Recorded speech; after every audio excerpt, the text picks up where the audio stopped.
மீண்டும் மீண்டுமா மறுபடியும் உடையுது அதிமுக. மீண்டும் கைகோர்த்த சிவிஎஸ், எஸ்பி வேலுமணி. நடப்பது என்ன?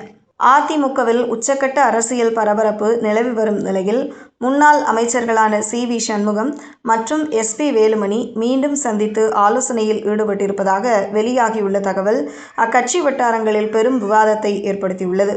குறிப்பாக முன்னாள் அமைச்சர் சி. விஜயபாஸ்கர் எம்.எல்.ஏ. பதவியை ராஜினாமா செய்துள்ள சூழலில் இந்த சந்திப்பு நடந்துள்ளது எடப்பாடி தரப்பை அதிர்ச்சியில் ஆழ்த்தியுள்ளது. சென்னையின் எம்.ஆர்.சி. நகரில் உள்ள சி.வி. சண்முகத்தின் அலுவலகத்தில் இந்த ஆலோசனை நடைபெற்றதாக தகவல்கள் வெளியாகியுள்ளன. இதில் அதிமுக அதிருப்தி அணியைச் சேர்ந்த சில எம்.எல்.ஏக்களும் பங்கேற்றதாக கூறப்படுகிறது. விராலிமலை தொகுதி எம்.எல்.ஏவுமாக இருந்த முன்னாள் அமைச்சர் சி. விஜயபாஸ்கர் சமீபத்தில் தனது சட்டப்பேரவை உறுப்பினர் பதவியை ராஜினாமா செய்தார். தொடர்ந்து அவர் தமிழக வெற்றிக் கழகத்தில் இணைய வாய்ப்பு இருப்பதாக அரசியல் வட்டாரங்களில் பேசப்பட்டு வருகிறது. விஜயபாஸ்கரின் இந்த முடிவு அதிமுகவில் ஏற்கனவே அதிருப்தியில் இருக்கும் சில தலைவர்களுக்கு புதிய நம்பிக்கையை உருவாக்கியுள்ளது. குறிப்பாக நம்பிக்கை வாக்கெடுப்பில் தாவேக அரசுக்கு ஆதரவாக வாக்களித்த அணியில் இருந்த முக்கிய தலைவர்களில் ஒருவரான சி.வி. சண்முகத்தின் அடுத்த கட்ட நடவடிக்கை என்ன என்பது குறித்து பல்வேறு ஊகங்கள் பரவி வருகின்றன. தற்போது வெளியாகியுள்ள தகவல்களின்படி சி.வி. சண்முகம் தற்போது எம்.எல்.ஏ. பதவியை ராஜினாமா செய்து உடனடியாக இடைத்தேர்தலை சந்திக்கும் மனநிலையில் இல்லை என கூறப்படுகிறது. அதே நேரத்தில் எடப்பாடி பழனிசாமியுடன் ஏற்பட்டுள்ள கருத்து வேறுபாடு காரணமாக கட்சிக்குள் தனது நிலையை மறுபரிசீலனை செய்து வருவதாகவும் தகவல்கள் தெரிவிக்கின்றன. சில அரசியல் பார்வையாளர்கள் கூறுகையில், கட்சியிலிருந்து நீக்கப்பட்டால் கட்சித்தாவல் சட்டத்தில் இருந்து தப்பித்துக் கொள்ளலாம் என சிலர் இருக்கலாம். ஆனால் அது எளிதான காரியம் அல்ல என்பதும் குறிப்பிடத்தக்கது.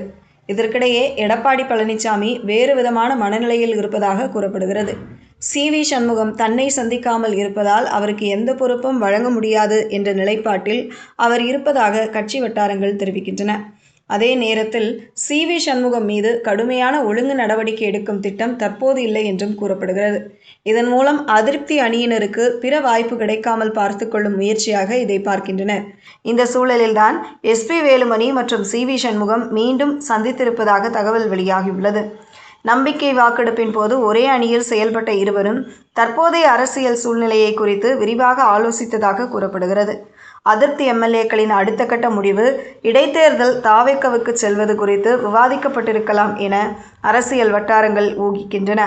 ஏற்கனவே பல தொகுதிகள் காலியாகி உள்ள நிலையில் மேலும் சில எம்.எல்.ஏக்கள் ராஜினாமா செய்யலாம் என்ற தகவல்கள் தொடர்ந்து வெளியாகி வருகின்றன. இதனால் தமிழகம் விரைவில் பல தொகுதிகளில் இடைத்தேர்தலை சந்திக்க வேண்டிய சூழல் உருவாகலாம் என்ற பேச்சும் அரசியல் களத்தில் வலுப்பெற்றுள்ளது. இந்த நிலையில் எஸ்.பி. வேலுமணி, சி.வி. சண்முகம் தரப்பு சந்திப்பு அதிமுகவில் பலத்த அதிர்வுகளை ஏற்படுத்தியுள்ளது. இதனால் அதிமுக மீண்டும் உடையும் சூழலும் உருவாகியுள்ளது.